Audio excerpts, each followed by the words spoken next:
Story telling এমন একটা জিনিস যেটা তুমি তোমার রিয়েল লাইফে এবং ক্রিয়েটর লাইফেও অনেক কাজে লাগবে। এটা তোমার ইমপ্রুভ করলে মানে এটা এমন একটা টপিক হচ্ছে যে বিষয় তুমি যদি এটাকে ইমপ্রুভ করো, হ্যাঁ, তবে রিয়েল লাইফে কমিউনিকেশন স্কিল ইমপ্রুভ হবে। এবং তুমি যদি ক্রিয়েটর হও, কন্টেন্ট ক্রিয়েটর, তাহলে তো একদম আরও বেশি ভালো হয়। কারণ তুমি কন্টেন্ট ক্রিয়েটর হলে স্টোরি টেলিং এর মাধ্যমে তুমি তোমার অডিয়েন্সকে আটকে রাখতে পারবে।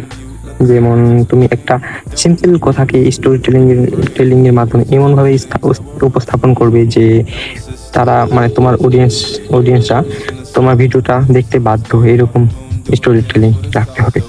আর দেখো, কন্টেন্টের হচ্ছে মেইন ফোকাস হওয়া উচিত তোমার ভিডিওর মান উন্নত করা।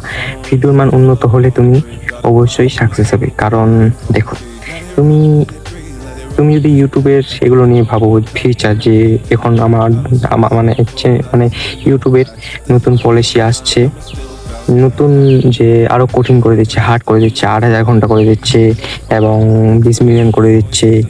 সেটা কোনো ব্যাপার না। তুমি যদি সিরিয়াস কন্টেন্ট ক্রিয়েটর হও তাহলে এটা তোমার পক্ষে একটা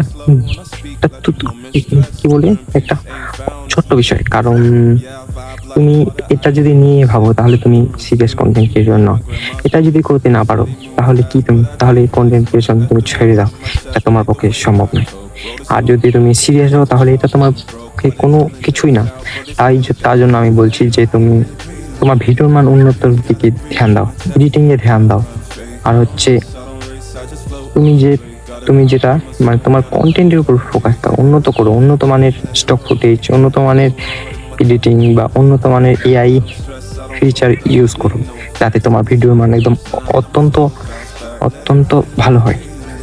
তাই তোমার অডিয়েন্স তোমাকে দেখবে।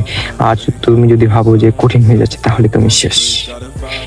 আজকের আমার কথা ছিল এটাই। আর আমি তো এখানে আসছি আমার স্টোরি টেলিং এবং কমিউনিকেশন স্কিলটা ইমপ্রুভ করার জন্য। তাই আমি ভালো করে এখন বলছি না।